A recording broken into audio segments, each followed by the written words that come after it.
Select Characters, where gaming meets analysis. Hello and welcome to the 28th episode of the Select Characters podcast. I'm Sam Yates and I am back as your host. Thank you very much, Christopher Anderson, for keeping this seat warm. My pleasure. While I was away last week, I'm back. I have redonned the hosting yoke and I am ready to drag us forward as much as possible.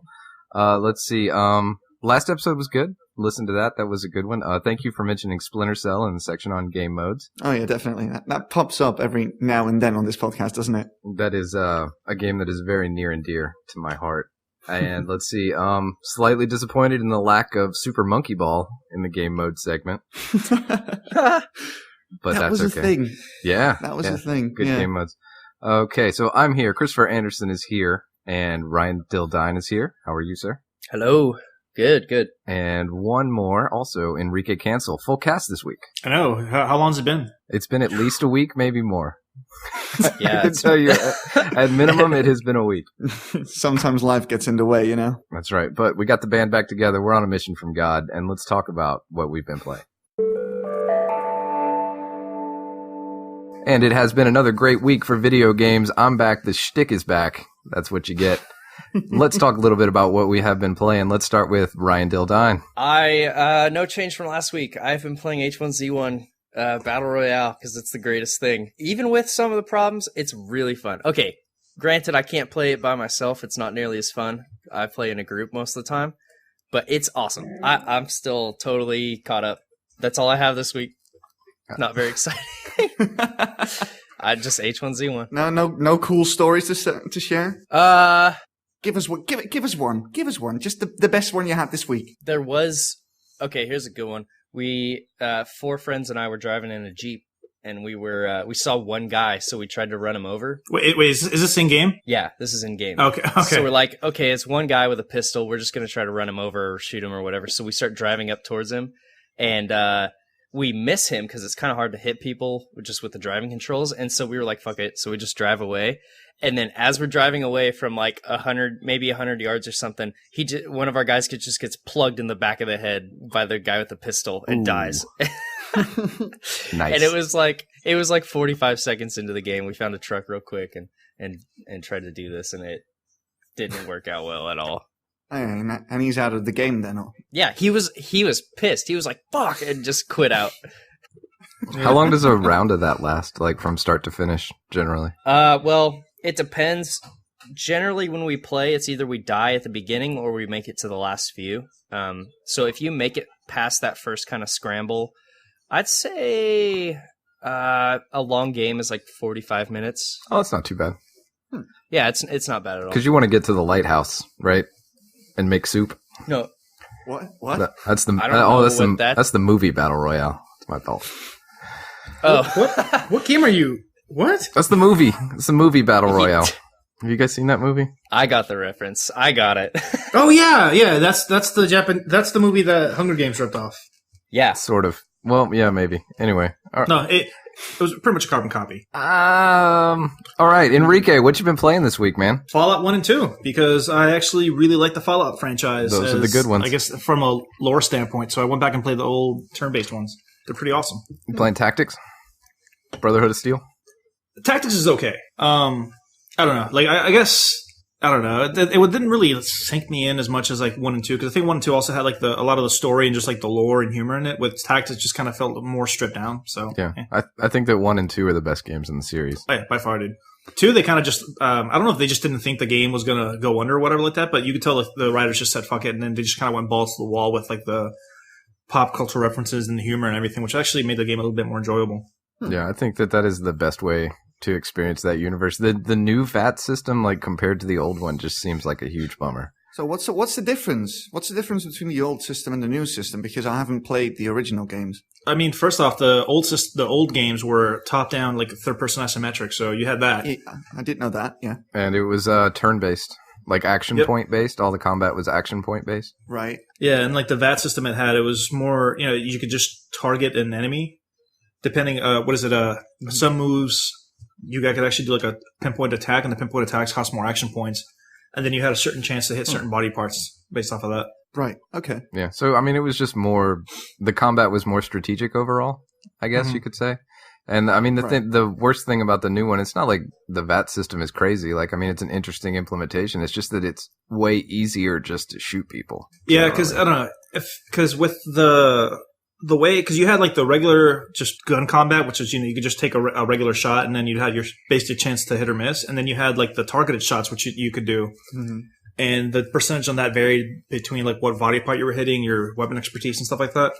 And I feel like they try to force that into Fallout 3 and New Vegas just because, like, hey, it was a big part of the old game. And like Sam was saying, it didn't really transcribe well. It just kind of became a broken way of playing the game because there was really no other reason not to use VATs in the games. Yeah. Although, one thing that I'm actually excited for Fallout 4, because I've seen a couple of streams that weren't supposed to go up, and just people talking from in Germany that have played the game, they say that they actually spent a lot of time focusing on the gunplay for this game. Okay. To the point where most people feel like they don't even need VATs. They say it handles a lot kind of like Far Cry 3 or 4 in terms of how good the gunplay feels. So, looking forward to that. Oh, okay, and now I'm interested again. Yeah. I'm slightly less. I sort of went the opposite direction on that. I don't know, dude. The only thing that kills me is that freaking Bethesda, I don't want to say they're lazy, but that engine needs to die. Oh, God, yes. God, dude, yes. They are like beating the proverbial horse. Just, it is way past death. Doesn't it sound sort of frugal by now? It's like, oh wait, it's another Bethesda game with the exact same fucking engine. I mean, they're just squeezing out as much as they can. Like, they give it a little bit of a polish, they clean out some of the bugs, but it's still the same coding and the same engine. Yeah, and at some point you gotta. It's showing its age. I mean, even just watching some of the gameplay that I saw, the game has like this really pretty aesthetic where they didn't go for the photorealistic, but they didn't go for like the cell shading. It's like it's kind of weird in between, which it looks nice for the game. But man, like the animations and the movement, it just looks so dated in comparison. The faces, man, seriously. Like I saw a couple of those leaked screenshots, and the faces still look like they still have those empty 1,000-yard stare eyes. It just puts me off. No, I'm not saying this is the case, but what if theoretically they can get a ton more content into that game because they're using the same old engine? Does that change your opinion at all? No, because I'm looking at a game like The Witcher 3. Oh, yeah. Which has an insane amount of content. And, I mean, their engine, because it's small things, they don't even need to completely rip out the engine, but it's small things where just the animations for attacks and the enemy AI, like, it just looks so dated. Yeah, you heard a couple of the voice actors, and this time around, the voice acting seems really good, like based on what little I've seen. So that's got me tentatively excited, but I'm still, I don't know, I don't really want to buy a Bethesda game on launch because, well, look at the past few games that they released. Yeah. They're all broken at launch. Yeah. One really neat thing they did with the voice acting is they actually recorded a couple lines of dialogue just for the name. So there's, I guess, a inputted list in the game where, depending on what you put in as your character name, look, people will actually say it. Yeah. They announced it at E3. I was very impressed by that because that's a lot of dedication, basically. Something like Sam, Chris, Ryan. When you go to the souvenir store at like Myrtle Beach or somewhere shitty and try to get the little license plate with your name on it, except your name's not there. Like, that's going to be a huge bummer for just a few people. We're running out of license plates for Bort. Yeah, exactly. No. Well, it's weird because obviously you can't do every single name in existence, but just from what I've seen, the listing's pretty extensive, at least in regards to just, standard names. So my name, unfortunately, more than likely isn't in there, but I'm sure I can, come up with something like the English version of it. Eric. Yeah. Cool, man. Are you going to play Fallout 4 on release? Yeah, I am actually. I'm picking it up. I need a break from Destiny because I'm getting to that weird point in MMOs where you start getting angry at how other people are playing because they're wasting your time. Oh, no. So you're going to play Fallout 4 on console? No, PC. Oh, yeah, that's what I'm talking about. All right. Let's see. We did Ryan. We did Enrique. Let's talk to Chris. What you been playing? I've still been playing quite a bit of Star Wars The Old Republic. Still really enjoying it. I think I'm level 46 on my Sith Inquisitor. So I'm nearing the level 60 cap so I can start with the new expansion. I meant to ask that. Have you tried any of the new stuff yet? No. I decided to start a completely new character, so I deleted all the old characters I had since launch and just started a completely new one to experience the new leveling, the leveling experience, basically. Okay. And it's been a lot of fun so far, although the story is starting to lose me a little bit now for the Civ Inquisitor. It started out very, very strong, and once you sort of resolved the first major plot arc. It feels like it's sort of losing speed and it's less focused. What part are you at power now? Through. What part are you at now? With the Civ Inquisitor? Yeah. Well, I don't really want to say that because spoilers. Fair enough. Well, here, maybe this will be vague. Have you had your big showdown yet? I've had a couple actually Against a certain group of people. Oh, yeah. Okay. That's vague. Yeah. All right. Well, you either did or Yeah. did not win that showdown against an arbitrary number of people. Did you blank the blank in the blanks? Yes, I totally blanked on that blank, and now I'm doing blank with blank. So, yeah. Do you think it'll pick up when you get to the expansion content? Well, the expansion content apparently is separate from the main story, which they now call the origin story stuff. Because apparently the expansion storyline starts a couple of years after the end of your personal class story, and is the same for every class. Okay. So, yeah. And apparently, I heard through the grapevine that it is just classic BioWare writing now. Everything is solo. You can't really do the new content with a group. So it's completely on your own. Nice. Which I like. Yeah, that game just stopped pretending to give a fuck about MMO stuff. So, and I think that that's a perfect fit for that game. Yeah, dude. It was like a running joke when we started playing that we were saying this is like the best single player MMO we've played because the story was so well delivered, but the MMO content was just kind of eh. Yeah, and just all the grinding's gone now because you don't have to do all the side quests if you're a subscriber. You can just do your class story and you can do the planet main storyline and that's it. And you'll outlevel basically anything. Even a couple of the flashpoints you can do solo, which is great. I'm having a blast. It's really good. Cool, man. Sounds like fun.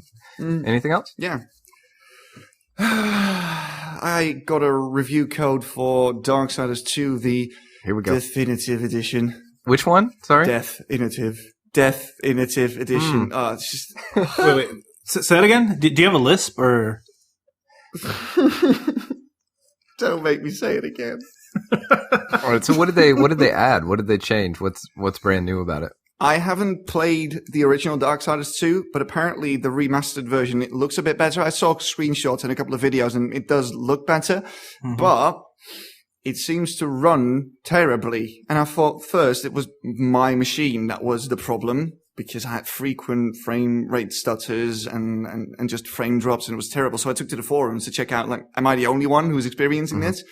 Most people actually are experiencing this, and some people even experience the game crashing every time they try to load into a level or load a save file. So, yeah. And I sort of saw this coming because the developer sent out the review code the day after they released it on Steam. Oh, no. Yeah. So, on a scale of 1 to Arkham Knight, how is it? Oh, it's perfectly playable.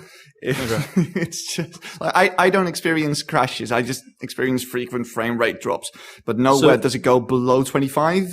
I think it's just a bit jarring. So, would you say it's a Watchdog or Unity level? Yeah, nah, not even that. I think it's just it doesn't really feel right, and especially in a game that is so centered around the combat and centered around you being able to react quickly to an evolving situation. It becomes really hard to time your moves when you have frame rate drops. So that's a bit annoying. That, and I just flat out don't really like the game. I don't like how it plays. There seems to be no weight behind your moves. Like every time you hit an enemy, it doesn't feel weighty. It doesn't feel like you're holding two huge scythes. You know what I mean? I think that syncs up with what I remember from playing that game. Yeah. Kind of floaty. The design, on the other hand, though, of the world and just the way that it looks, it's fantastic. It's like in between cell shaded and sort of hand painted textures, and it looks incredible. Like the art style's really, really good. I love the art design for that because you had like a really big contrast between like the really dark gothic areas versus the really brightly colored enemies and characters. Yeah, it looks fantastic. It's just too bad that the game is not all that fun to play. And I went out and searched for a couple of reviews and I wanted to see what the public opinion on this game was, because I do sort of remember that people were quite full of it when it first got released in 2012, but I wasn't all that familiar with the franchise. But it's got 9s and 10s and people seem to really love that game. And I'm just sitting here playing it thinking like, I don't like any of this. I played 4 hours of it today because I want to get the review out as quickly as possible, but like I have about 26 hours to go. I mean, they gotta fix that up, right? Otherwise they're like they're saying like their definitive edition, like this is what this game's supposed to be, is a bug-riddled mess with frame rate drops. That's not cool. So I guess they gotta fix it. It hasn't really got bugs. It's just frame rate drops and stuff. Right. Like the performance is subpar, but it seems to be relatively bugless. Badly optimized, you think? Yeah, I think so. And I think the developer knew that as well, or else you wouldn't send out a review code after you've released the game. I always feel like that's partly like tinfoil hat theory, but at the same time, it makes sense when you have a game that just plays like complete trash. And when you look at the review releases, it's like, oh, that's odd. Reviews came out after the game, I think it went on sale. Yeah. I don't know. I'm okay with hack and slash games. I quite like them from time to time, but I just don't like how Darksiders 2 plays. I find most characters to be really unlikable. Like the story doesn't really draw me in at all. The source material is sort of interesting, but what they do with it just doesn't. I find it really hard to care for it.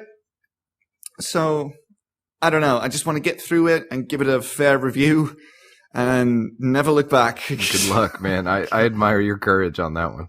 Well, I have to be fair. Like, I don't like it, but I understand why other people do. That's basically the thing.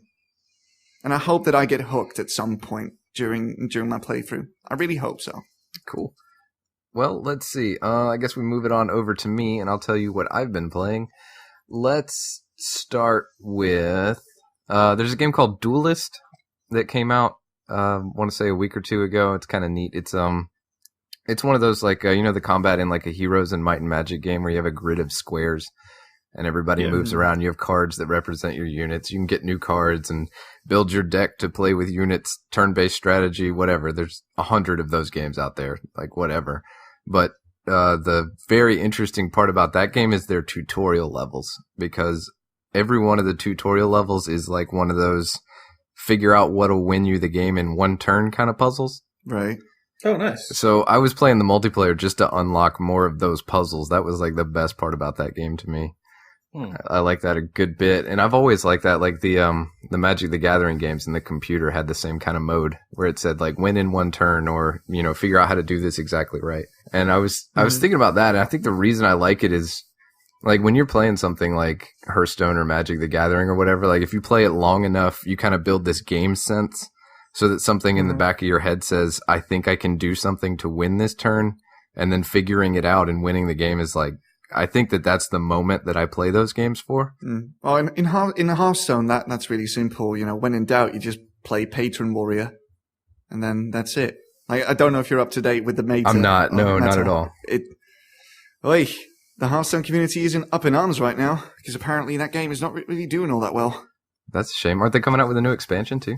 Yeah, they are. They're coming out with a new expansion relatively soon, actually, because the last one wasn't received all that well. Good luck to them. But I think that after you play games like that for a while, you just sort of, like, you feel it, you know what I mean? And then you figure it out. Like, yeah, your body responds before your brain does. But when you play these puzzle modes, it's basically saying it gets rid of that, like, you need to play this game to build the game sense. It's telling you can win this time. You just need to figure it out. And so, like, that's pretty awesome. The multiplayer's fine. It's whatever. But I mean, those puzzles are super great.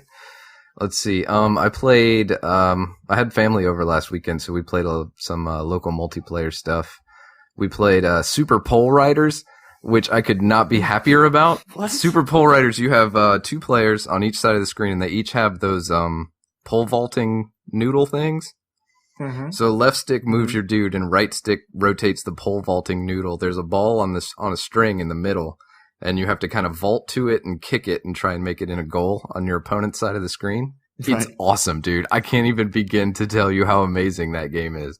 Like, I normally I will just like praise and say, like, if you have 4 people, local co-op, you want to play Hidden in Plain Sight, hands down, no problem. If you have 2, you want to be playing Super Pole Riders. That game is amazing. It's so fun, and it's so hilarious to just like wave your noodles around and try to like vault into the thing and like block, but also on offense. It's extremely dynamic for being such a very, I guess, sort of simplistic game. So, Right. I mean, construct a planet out of thumbs and turn them all up, because that game is amazing. We also played some regular human basketball, which is another interesting local co-op game. You divide into teams. I thought you were like doing like a weird meta thing. Right No, there. no, that's not a bit. No, that's actually like the name of the game is regular human basketball. But the whole thing is that it's not, because like you start out with your dudes, but then if you just walk to either side a little bit, there's these giant like robot machines. And then it's kind of like a 2D platformer, because inside each of these robot machines are all the different buttons to like make it walk and make it jump and like rotate your magnet arm to pick up the basketball and stuff. Okay. And so you're trying to coordinate with each other, like go left, no, go right, no, up, down, jump, rotate the magnet. What are you doing? Like trying to work all that stuff out with each other, but you play it like a platformer, kind of jumping around inside these little machines. That was pretty fun. Really hilarious stuff. And let's see. So that's the local co-op stuff. And I told you Super Pole Riders was amazing, right? Like it's part of, it's in the Sports Friends collection. So there's some other good games in there too, but that one takes the cake. And then I wrap that up with a little bit of the new Binding of Isaac expansion. Oh, I need to get on that. How is it? Afterbirth or something, right? Yeah, Afterbirth, which is, it's more of that, and that game's still pretty cool. Did you hear about that whole shit that went down with the developer and like the time-gated content and all that? I did not. Tell me more. Yeah, I guess apparently like there was some content that was inaccessible in the game, and some players apparently found it locked behind a time gate, and I guess the guy had to patch it in afterwards, and the community got really livid about it because I guess he willingly put time-gated content. Oh, it was this whole What thing. is a time gate? Like, what does that mean? Like, you just have to play the game for a certain amount of time? But No, something that unlocks after a specific date. Yeah. That's a time gate. oh, who cares, man? Yeah, right. Like, in a game like that, like, honestly, who gives a shit? That's so weird. I mean, I guess you got to be mad about something, but like, there's so much Yeah, stuff. sure. There's so much stuff in that thing. Like, honestly, it wouldn't bother me a bit. But I mean, I can only play that game for like an hour or two, and then I kind of get bored and I put it down, but then I pick it back up again the next day. Like it's not for me, it's not really a long session game, but it is a lot of small sessions kind of game. Yeah, it's kind of like Super Meat Boy in a way. It's just one of those games you pick up, play probably like an hour, and then you're done. Put it down and come back to it later. Mm-hmm. An hour. I don't make that. It's fucking 15 minutes until I get angry. And I hardly ever get angry at games, but like the games that guy makes, Super Meat Boy and The Binding of Isaac, it's usually 10, 15 minutes. And I'm like, I'm fucking done with that game for the rest of the week. Yeah. It's so frustratingly hard. I like it. I still like it. It's just more stuff in that same game, so I'm happy with that. Wasn't it That was already really content rich to begin with? Oh God, yeah. I mean, it's interesting too because it's extremely content rich, but not in any particular run necessarily. If that makes sense. Like, there's like 400 items or something, but in a run, you'll maybe see 9-10 of those.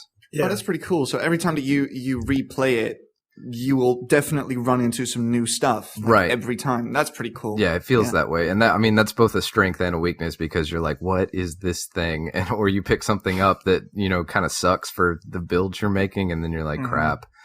But I don't know. I mean, it's sort of that playing it that way does beat sitting there with a wiki and like looking up everything before you pick it up. Like, it's a little more fun just to charge in and pick everything up and then just see what happens. I feel like there should be more, but that's all I got. Oh, shit. Right. Wait, time out. Rewind. Divinity Original Sin Enhanced Edition. Oh, is that out already, or is that That coming is out, and it's awesome. Oh God, I can't wait to play that for 20 hours and then drop it. And it's still weird to talk to yourself, but other than that, the controller support is really phenomenal, and that game is just as good as it was. That tactician mode is really, really cool.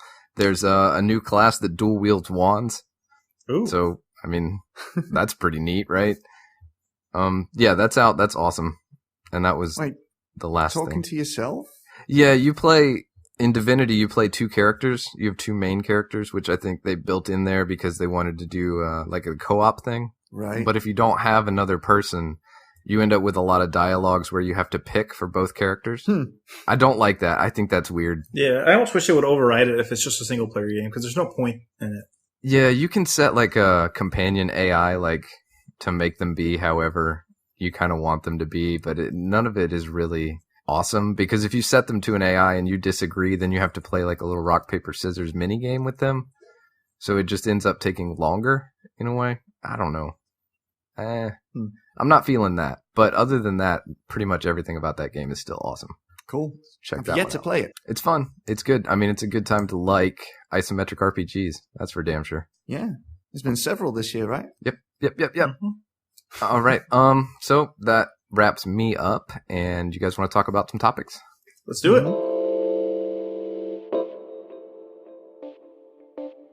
There's a topic on Reddit I saw the other day talking about the good stress of video games. And I think it's something that we've all experienced. I mean, like, you have the tension that kind of comes along with like a compelling gameplay moment, or wanting to do something but not quite being able to pull it off without doing the same thing. Like, you need a little repetition to kind of get that victory. And I mean, that's something that's pretty neat about video games. It's not really something you find anywhere else, like being challenged and the stress of like trying to rise to that challenge. It's used in a lot of games to really good effect. I mean, it's the main drive behind competitive gaming, isn't it? Yeah, for sure. For sure it is. Yeah. I feel like you don't see it used as much these days with games, though. How so? I don't know, because I feel like a really good example of how the good stress was used was like kind of earlier games that had, you know, the little not really built into tutorials, but they slowly showed you like the gameplay elements as you progress, and that's kind of how you learned how to, you know, kind of get a handle of everything. So, you know, when you reach these bosses that were really frustrating to fight, eventually you recall back to a couple levels beforehand. You're like, oh yeah, okay, let me see if this works. This is, you know, I use this against another type of enemy, and then you eventually figure it out. But nowadays it feels almost like a lot of the games just have a very linear path to follow with, you know, your set checkpoints, your nav points, your kind of like built-in tutorials. So I feel like you don't get as much of the good stress as you used to. I think you get like a lot of like arbitrary just frustration for bosses that are either bullet sponges or, you know, things that seem really unfair. Yeah, I think that's an important distinction to make, because I don't think repetition is necessarily good stress. You know, if you're playing an MMO and you're just doing a skill rotation against a boss that you know is eventually going to fall down if you press that skill rotation enough times, it's not stressful whatsoever. And it's not, I mean, it can be frustrating, I suppose, in the sense that it takes time to do it, but I don't really think there's anything necessarily positive in the realm of stress. Like, I just don't think that's there in those kind of games. And that goes for linear games too. Like when I'm playing Call of Duty or something like that, and I know if I'm playing the main campaign and I know it's only going to go one way, and I just follow this path, and as long as I don't die, I'm good. Like that kind of turns me off to games. I like something a little more unique in terms of the situations you run into. Yeah. Oh man. Yeah. But although with MMOs though, just thinking back on raid bosses, those can be some of the greatest, I guess, aspects that kind of create that good stress organically. Because I remember how many times I've done a boss fight where, I mean, you know, like certain key people in the rotation go down, whether like you have a healer that dies, like the main tank dies and the boss is at 10%, everybody's scrambling. Those moments are like super freaking awesome and you can actually pull them off. Yeah, because those are well designed. If an MMO is causing you to lose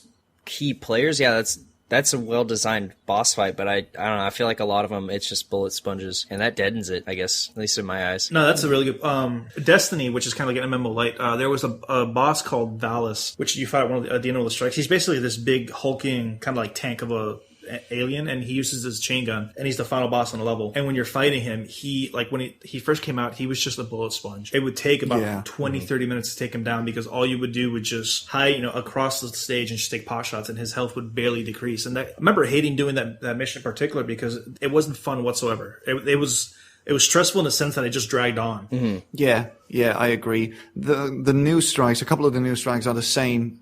The heroic version of Saber, which is that flying turret thing. The heroic version. I actually don't mind that, because that's actually really fun. Nah, I don't like that one either, because that one takes 20 to 25 minutes of continuous fire to take down, and you've got Shield Brothers on heroic, where you have to take down two dudes, and those take ages as well.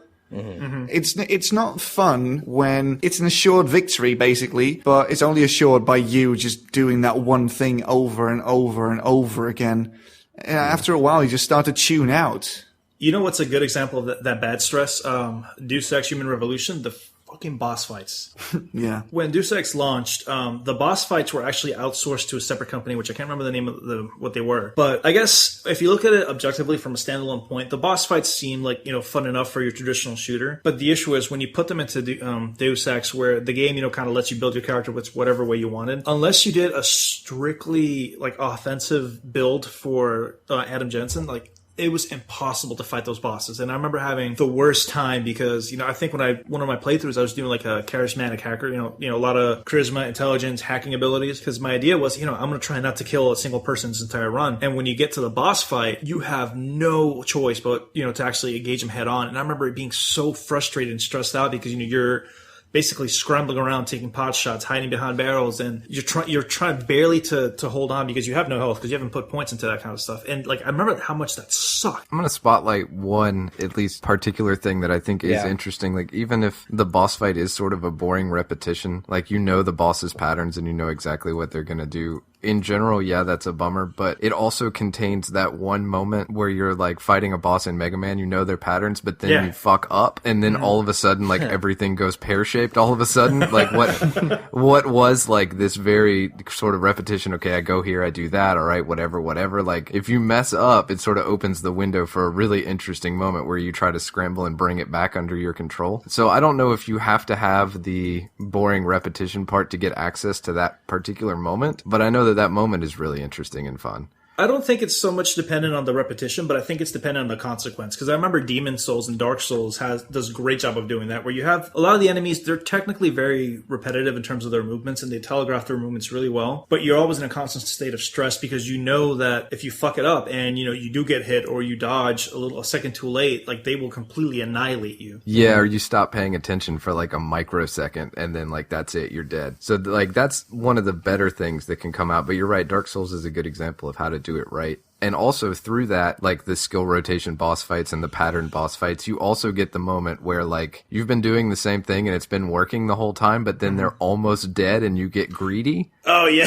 Like you're just like, all right, let's finish this thing. And then that's always where it bites you in the ass. Ornstein and Smo, that happens all the time because you knock one of them out and then you're almost like in the zone where all you're seeing is lines of code and you're dodging every attack. And like you said, you get greedy. And at the very end, you're supposed to wait it out and like dodge that final attack, but you're like, fuck it, I can do this. I can do enough damage before he kills me. And sometimes you can't.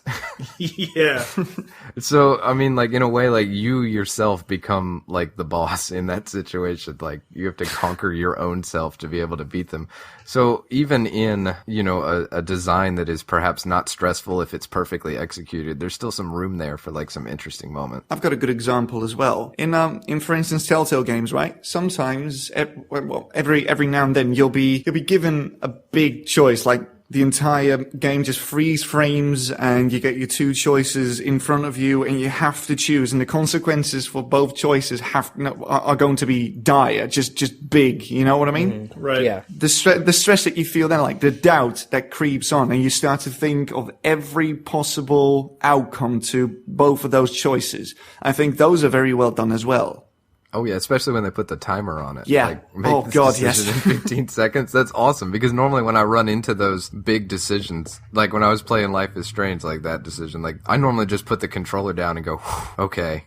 Right. All right. And just think that for a bit. Yeah, but like you put a timer on that thing and all of a sudden it's a totally different animal. Yeah, that can get quite stressful. The Witcher did that for a couple of those sort of like split-second decisions where you only had about like 2-3 seconds to make your brain mind. Remember, like that's actually really fun. Oh yeah, that's right. Yeah. That's I remember the first time that happened. I thought like, oh god, not this game too. I mean, but it's cool though, because I think that really helps with like that kind of positive stress really helps the immersion factor too, because like Sam said, most of the time when you're presented with those kind of situations, the average player tends to put the controller down. Like they kind of, it almost breaks their immersion in the game because they weigh the pros and cons. They're min-maxing their approach. Or it lets me put up my own barrier against that stress. Yeah, versus games that, they use it to kind of steamroll it over you. So, like you're presented with like a 3-second choice, you're like crap. And it just, that stress kind of comes into fruition, and it really helps with, keeping people motivated to keep playing. Yeah. So what do you guys prefer? Do you prefer games where it's a little more linear and the good stress that you come into is designed, and it's either, designed well or it's designed poorly, but do you prefer that designed aspect or do you prefer it to be more of an emergent thing? I personally prefer emergent thing because, like I said, for me, the best moments I've had of like that good stress have been in unpredictable situations, whether it be playing MMOs or like Sam was saying, playing a game like Dark Souls and you get greedy and you make a mess up, and then there's like that split second choice where you don't know if you're going to live or die or if you just completely fuck yourself over. I mean, those are actually really, really engaging for me. Yeah, I agree. I have no real preference, I guess. Both options have an equal amount of merit, in my opinion. My favorite stressful moment in video games happens a lot in roguelikes. They're turn-based, and what'll happen is you'll be running through a dungeon or, blah, blah, blah, whatever, you're cruising along, and then the combat is based on, like you pushing a button and bumping into something, and then you realize, like, stop. Like, if you bump this thing again, you're gonna die, or if you try to step away, you're gonna die, and then, like, all of a sudden, time crystallizes and then explodes, and you, like, watch all these fragments fly out, and you're like, okay, figure this out. And you go digging through your inventory and digging through your skill list and like, okay, I can combine this with that. I can do this way. Maybe that'll work. And you kind of come up with this like flowchart of plans that might let you escape this situation, but none of them are guaranteed. Like, it turns out, like, maybe my best shot is drinking a potion that I have no idea what it is, right? And so even, basically, your best decision is your highest percentage decision, not a guaranteed thing.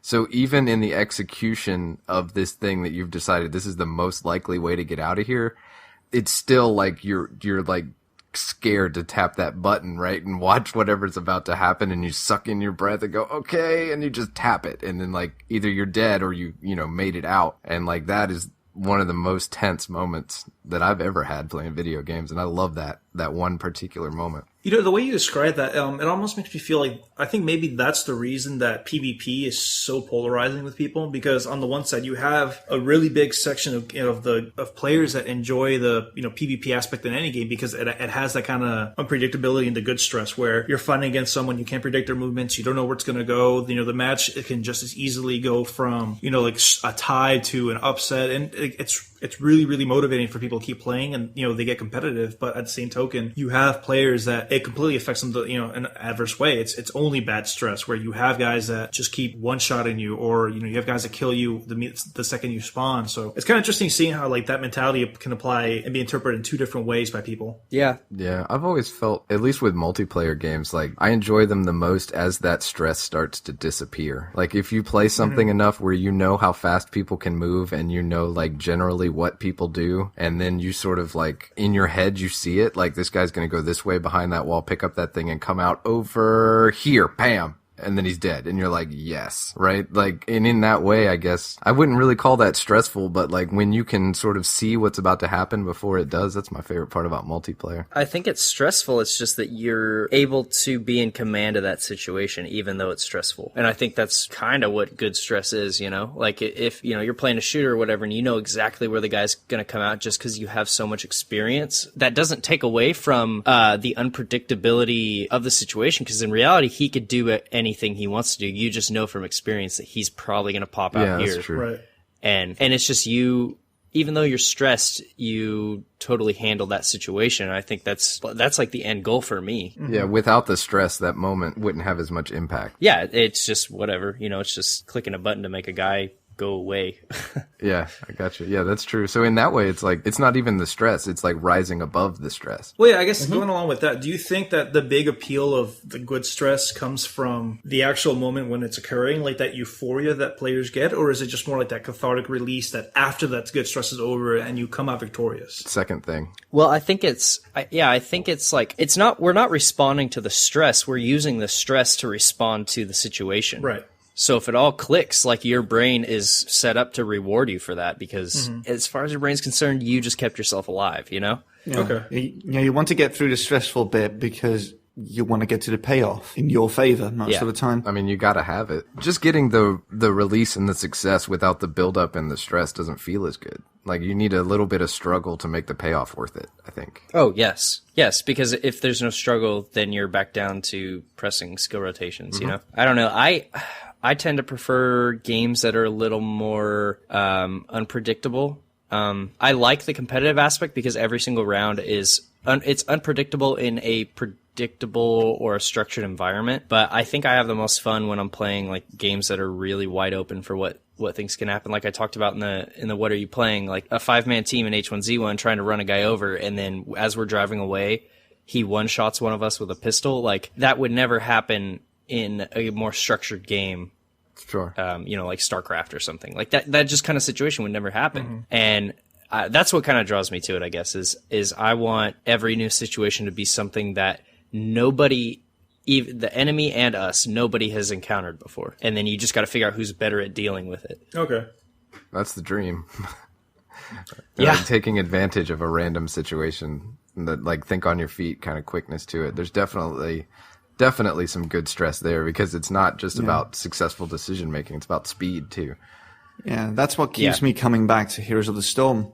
Like those moments, you adapting to the changing situation and coming out on top, that is fantastic. And I think in MOBAs kind of are in an interesting space because they're very structured, but at the same time, they're still releasing updates so often that players have to readjust how they play the game. So, like, I see a lot of people complain about, a patch being released 2 weeks before. I think there was a patch release like 2 or 3 weeks before the League of Legends World Championship, which don't quote me on that. I don't know if that's accurate or not, but I think that's what happened.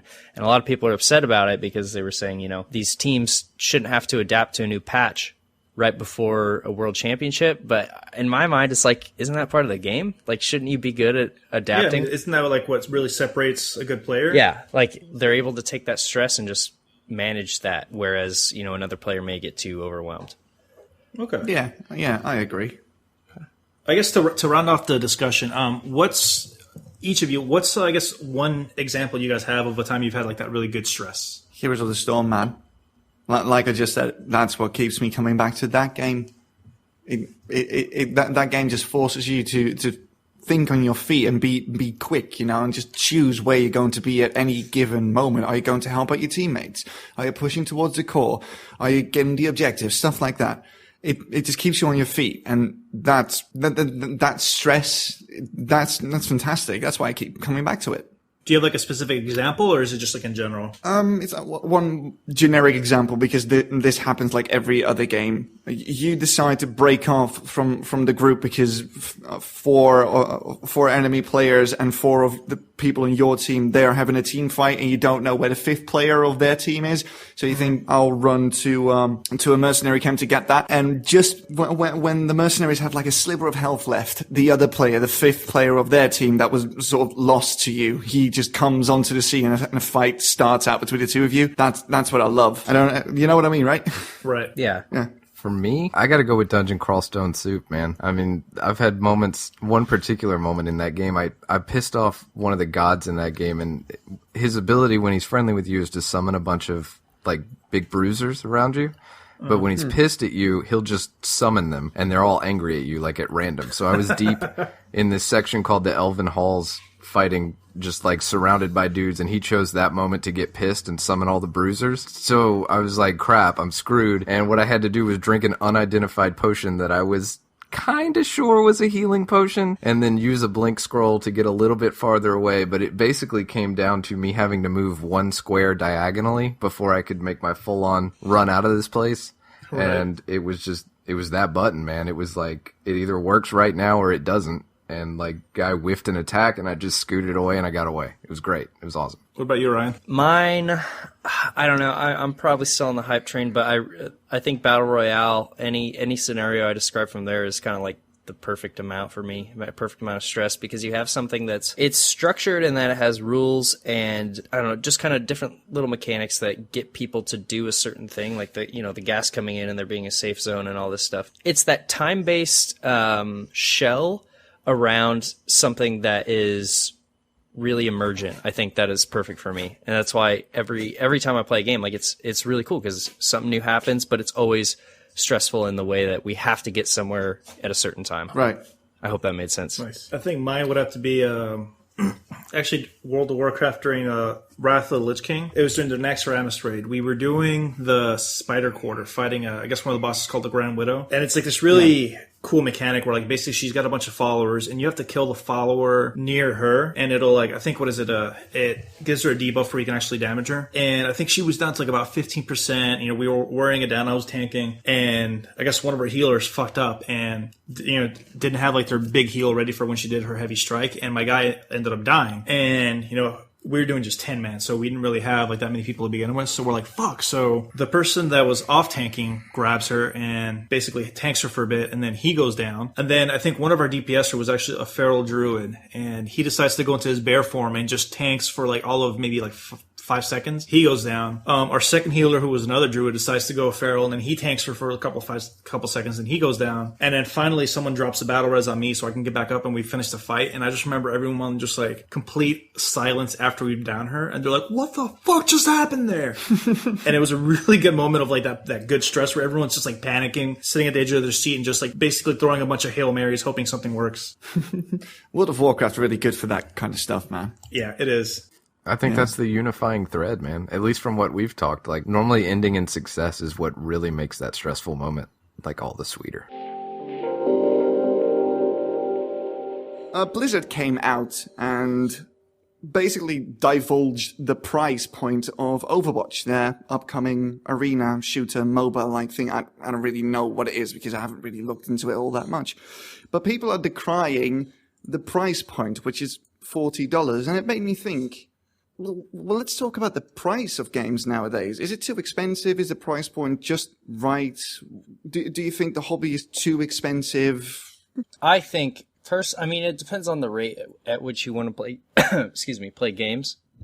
Mm-hmm. I mean, for us who are playing games on a regular basis, I think to go out and buy a new set of games every week or every month is pretty expensive. You know, like a group of $60 games. And honestly, I think, I don't have my Steam library up right now, but most of the games that I've played that I've gotten the most enjoyment out of are not $60 games. Right. Yeah, I agree And with that. I think that's kind of interesting. Well, I mean, like, I can't even think of one $60 game that I what do you qualify as a $60 game?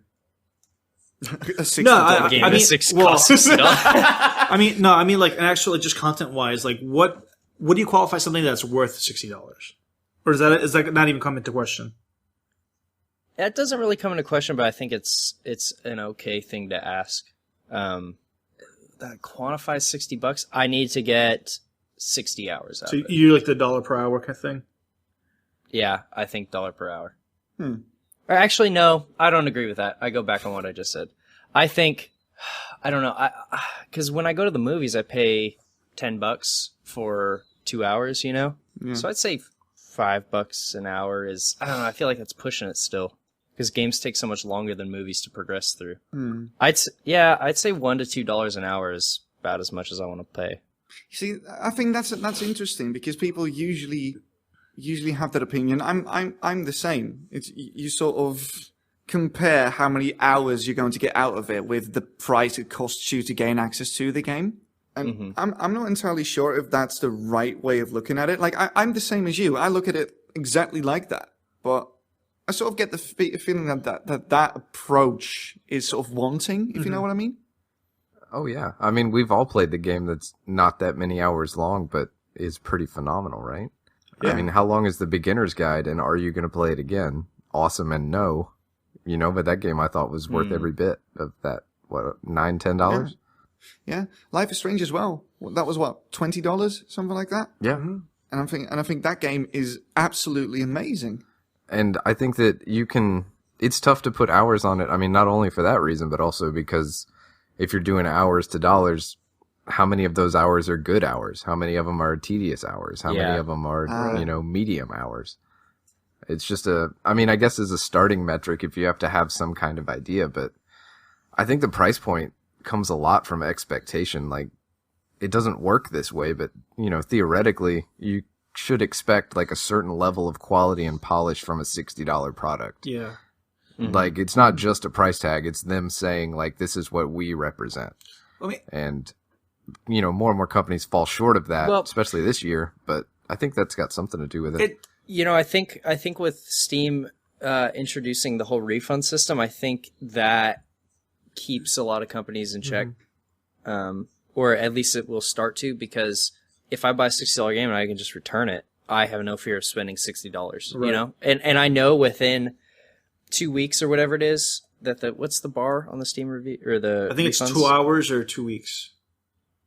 Yeah, I think within 2 hours I can get a pretty good grasp on like if I'm going to play a game for a really long time. Yeah. So I don't know. I do think games are too expensive on the whole, but with the ability to refund them, the risk is so low. That I'm torn, man. I mean, as a consumer, obviously I want to pay as little as possible, but yeah, if I had an infinite budget, like I've played so many $15 games that I would easily shell out 40 or 64. Well, And it sucks that those people have to be limited by that. You know, like if they put it Yeah. more than $15, they're going to sell like 4 copies. And I think that situation's a huge bummer. So I try to pay where I can, but you know what I mean? I also don't have all the money in the world. It's weird to quantify that value Yeah. though, because like I remember I was actually talking to a friend of mine earlier because she was mentioning that I guess Target's doing like a buy 2 get 1 free for games, and she was saying like, "Oh, I should pick up Evolve now," and I'm like, "That game was a piece of trash." And like it was awful, and it released for $60. And I remember because I remember playing the beta, and I was just like, "Man, this is not worth $60 whatsoever." It just felt very limited. But by the same, and I don't know. I don't know if they maybe would have pitched it as like a $20 game. I would have been like, "Oh, this game's fucking fantastic." If that really like, I guess if the monetary investment kind of filtered my opinion in some way. Because like Sam was saying, I maintain that Evolve would have been really successful if it launched as a free-to-play game with just a cash shop. Because that game would have been amazing if it was free to play. well, yeah, because I mean, like, just when I looked at it, it really plays like a glorified Team Fortress almost. Actually, not even that. You know what? Did you guys play? You played Left 4 Dead, right? All right. Yeah. So for anybody that hasn't seen Evolve, if you play Left 4 Dead, take out all the zombies in a level and just play the tank, and that's all. That's basically what Evolve is. Yeah. I agree with Except that, there's about 20 to 30 minutes of you trying to find the tank. yeah. And it sucks because it seems like when you look at it in that scope, it seems like such a limiting gameplay. So when you look at that like a $60 game, you're like, am I really paying $60 for this? But like Sam was saying, I've played so many games on Steam that are $20 that I would have easily expected to pay 30, 40, 50, $60. I mean, I've been playing Rebel Galaxy right now, and I'm enjoying the hell out of that game. It was $20, and I'm like, dude, like this could have been a AAA release. So it's just a lot of fun to play. Yeah. Yeah, it's almost not Another fair. good example is City Skylines, Yeah. actually. That launched for what, Dude, $30? that could have been like a $60 SimCity game, man. I would have been perfectly happy with it because of how much content there is in it. Yeah, exactly. And I bet they were almost nervous about pricing that at 30. Yeah, but it's like you said, it's there's like this weird gray area that I don't know if it maybe has to do with like the indie scene versus like the AAA. Because how many indie games have you seen that usually retail for $60? I don't think I've ever Almost seen none I one. think the most expensive I've seen an indie game go out for was probably $40, and I think it might have been either what was it? It was one of the CRPGs that came out. I don't know if it was Divinity Original Sin or if it was the other one. Yeah, I mean, I don't know. I'd sort of put that in a middle ground, which is interesting because you have indie games at 15 to 20 and you have the middle ground games at 40 and you have the AAA games at 60. Yeah. Like you just have to like earn your right to that price point or something like that. It's strange, but it's all a value proposition, like what do you think this is worth? And generally, I think that any creative effort on the part of a human being is worth more than what I'm paying for it. Right.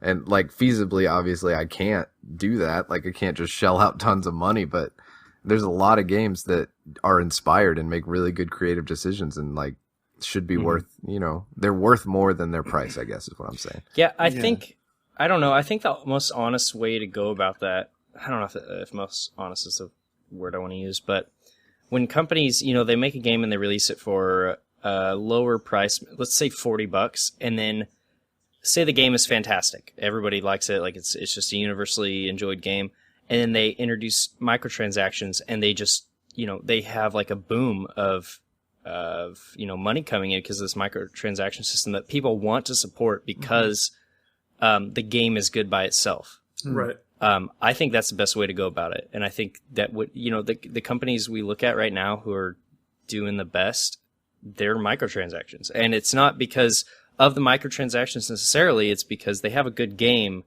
built on top of a microtransaction system. You know what's weird about that though? And I don't know if this still is the case, but back when I used to work at GameStop, probably like a few years ago, I remember seeing that there's one or two games that would come out at like the $40 price point, and people automatically assumed that was an indication of quality. Where like the usual question was like, "What's wrong with like? Oh, this game sucks, doesn't it? Because it's only $40." And there's almost like this quality seal that when you see a game at $60, that's kind of like that's the standard price for everything. So that's when people are just assuming like, oh, okay, well, $60, that's an average run of the mill game. Or when they see something that's $40, they're like, man, you must be like the bastard stepchild that they don't want to charge full price for. Yeah. Well, and it's weird because by the same token though, when we look at indie games, it's the complete opposite. When an indie game is like $40-$50, people start getting a little bit more critical versus something that's $20. Yeah, but you know what it is, don't you? That's because indie studios are usually very, very small, whereas the AAA games at the $60 price point are made by huge studios, and they have to make a bigger return on their investment. It just seems interesting because even like the mentality behind like Steam sales, there are so many AAA games that I've actually picked up at the $20 price point, $20, $25, when they were on sale, and I thought, oh, this is fantastic. But I still remember that when they first came out for $60, I really had little to no interest in picking it up. Yeah, that's another interesting point, right? Like, how fast do games fall in value now? You come out at $60 and then 6 months later you're $20. That's insane. Yeah. Well, they fall in value the moment that the developer is not really seeing like a huge influx on sales anymore. Remember that sales are not for the consumer's benefit. They are there to squeeze all the money they can out of a product that is basically just fading away out of the I'm sure there's a comparison model where they do some kind of like regressional model where they look at, well, we're not making this much money off of it now with the $60 price point, so we need to find that intersecting path where sales will increase at what point we drop the price, and find like that little middle section where they decide, hey, this is going to make us the optimal amount of money right now. So I'm pretty I don't remember it happening this fast, though. Does it feel like it happens faster? It feels like it, I think, because, I don't know, maybe it's also because we're kind of like stuck in a little bubble now because there's so many games to pick from that it just seems like, it's going a lot by faster. Because, remember Arkham Knight came out and like that game was a trash heap, but what is it, probably not a month later, there was another PC game for people to jump on and play. So it kind of like got pushed out of their minds. Yeah, people, like games are fighting for store space, basically. Yeah, it's interesting. So, paying retail price seems like crazy to me now. Like, I can't think of the last game that I paid full price for. Assassin's Creed Syndicate, I paid full price for. And I don't think that $60 or €59 over here is too much for a new game. If I look at how much enjoyment I'm getting out of every game I buy, because I do my research before I buy a game, right? So I know what I'm buying into most of the time. Right. Mm-hmm. And nine out of 10 times, the $60 was just bang on the money, basically. It was just good. Take, for instance, The Witcher. 150 hours put into that. Paid €54 for that. Got 40 hours out of Assassin's Creed Syndicate. Paid 60 for that. 150 hours, 30 good ones. I think that's all great. I think that goes to show, like, that we're okay with paying for the quality. Like, we're okay with paying $60 for the quality of a $60 game. But not entirely. I'm fine with paying that price for the experience that video games usually give me. And that doesn't really have anything to do with production quality, strangely enough. With what? It doesn't really have much to do with production quality of the game itself, funnily enough. It certainly helps. But if you got a game that you didn't feel was worth $60, you'd be mad about it.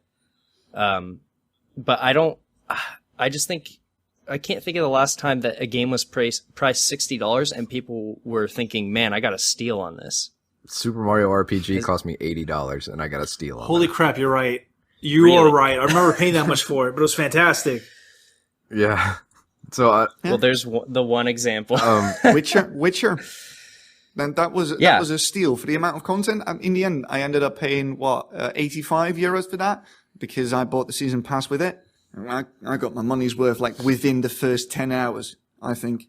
So is it okay for us to say, is it okay for anyone to say that games are getting too expensive when there are still games that we pay $60 for or $80 for and feel like it's a steal? Technically not. Like I have to find the link for that because I did read it in multiple places, but apparently games now are cheaper than they've always been. Yeah, if you adjust for inflation and everything. Yeah, but exactly. it's weird though because I feel like that quality argument. It's almost always like the assessment of it is done post hoc from the actual purchase. You know, I don't think we go into a store thinking, $60, man, that's too much. It's just kind of like that's just what it is, and it's not until afterwards that we get home, play it, and spend time that we start kind of forming that analysis, saying like, man, I got fucking ripped off, or wow, dude, like this is, this is way more than $60. Yeah, but whose fault is it if you come home, you bought a game, you come home and you find out you don't like it? Is that the game's fault? Is that the developer's fault? No, it's your fault. You didn't do your due diligence as a consumer. That's true. Especially now. I haven't felt that. Yeah. I haven't felt that way in probably like the last 10 years. Because I if know you lost what money, I'm buying. I know what I want, and I know what I'm buying. I mean, and so that's something to debate though. Because anymore. like, there's been games that they present themselves in a certain way, and like you think you know what you're buying when you go into it, and then you get something completely else out of it. Oh no!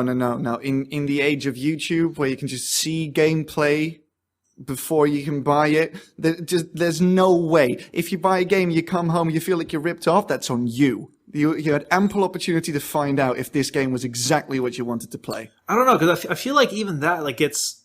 Well, I guess in that sense it's not the consumer, because, they should obviously wait, but I do feel like that marketing departments are kind of taking, like, remember we talked about guerrilla marketing. They're kind of taking a more aggressive approach there. That's why you see things like reviews embargoed until after the game sales, or review codes sent out after game releases, or, things like that. Native advertising in YouTube channels.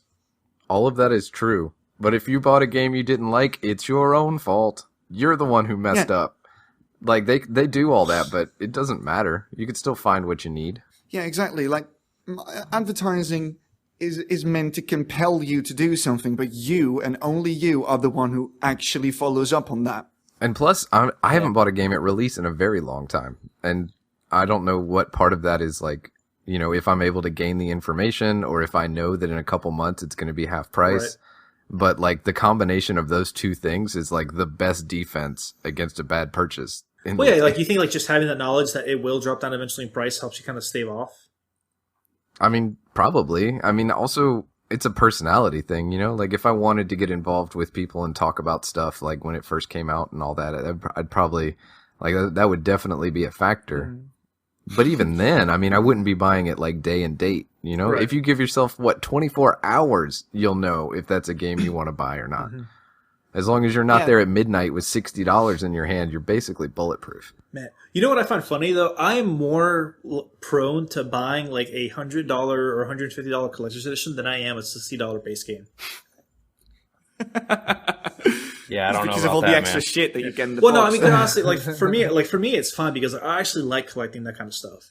Like, I like having the figurines and the art books and stuff like that. Like, for me, that's I consider, like, I don't want to say like an investment because there's no return in it, but for me, that's money well spent because it's something that I actively enjoy. I have the same problem. Yeah. I want the best one. If there's several of these things, I want the best one, please. I mean, I'm not gonna lie, dude. It's been a struggle. Like, Titanfall, as shitty as that game, well, not shitty, but as, like, lackluster as that game was, dude, that fucking statue was so hard to say no to because it looked awesome. But no, I mean, I don't know. Like I said, like, it's that quality or, like, that implied quality with it. Like, those collection editions give you all that extra content that kind of helps you justify that price point versus plain old $60 that, in the back of your mind, you're like, I'll be able to find this later cheaper. I mean, the truth is we're going to pay whatever it is because we love video games. Yeah, definitely. Plus, I like to be on the cutting edge of things, basically. Like, come June, because the game finally got a fucking release date, come June, I want to play No Man's Sky as close to the release date as humanly possible. I will read up on it before I go to the store and buy it, but a little part in the back of my mind won't be able to handle knowing that other people somewhere on the planet are playing that game and I'm not. See, no, I agree with you because I had that same because that's kind of the reason I want to get Fallout 4 as soon as I can because I mean I actively enjoy those games, but there's something about that I just want to be able to experience it just as it's coming out, and then share that experience with the community. And I don't want to sit back and wait and like look at spoilers and have everybody kind of fly over the euphoria of it. Same thing with No Man's Sky. When that comes out, I am gonna at least try to do my research in regards to the value of the game and if it's a solid purchase in terms of like reviews. But I don't want to wait too long because I do want to be part of that kind of initial community that forms around it, like the discovery and like the uncertainty of it. No, screw that. I don't want to be part of the community. I just don't want. I just don't want to live with the knowledge that other people are playing that game and I'm not. Yeah, they might get to those quadrillion planets before you do. It's a wealth of content. Probably nothing happens, but at least with Fallout 4, you sort of like based on past experiences, you know what you're buying into. It will be a fun game. It will have a compelling story. It will run like shit on launch. So you know what's going to happen. So you might as well get it. So. I don't know, man. Are video games too expensive? Probably not, right? Yeah, I don't think so. I don't think so. Woo. And they should charge $40 for Overwatch. Right? This whole thing that that comment like competitive games should be free. Just fuck off, mate. Get in the fucking sea. If that guy doesn't have $40, I don't have to play with him. There you go. Yeah, right. Like $60 per like say that you buy a full price game each month. That's $60 per month. That is not that much if you have a normal income. I do want to know what their actual structure is going to be, because if it's $40 and you still need to go through and buy champions separately, that might be a little bit of a contention point. Yeah, well, guess we'll see, because at this point all we have is speculation, really. Yeah, I think they're priced just right. I think indie games should cost more. But not always. Mm-hmm. And maybe some AAA games should cost less, which means that, everything's balanced. And we like it. It's a good hobby. You're right. It's not terribly expensive. It's not cheap either. There's way more expensive hobbies out there. I think we have like It's about as much money as a hobby. Yeah. Well, I think we try doing music for a living. We have like the unique luxury that we can kind of pick and choose how we want to spend the money, and we don't really lose out on anything. It's not like golfing where people drop thousands of dollars on like these high-end golf clubs or membership to private areas. We have a little bit of leeway on how we enjoy it. Yeah. Also, what's up with golf games?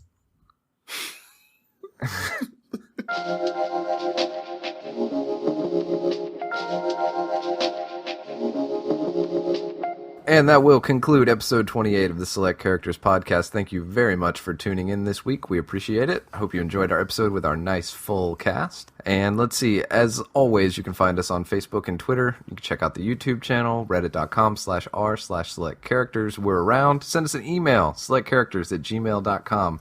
The email bin is looking a little dusty. I think I saw a tumbleweed in there. So if you guys could shoot us an email, that would be really great. Also, if you want to help us out, and if you're listening to this on iTunes, consider giving us a good review. And maybe if you really, really like us, give us a 5-star rating, because that means we'll go up in the rankings, and then more people will find us, and we'll have more people coming to the party each week.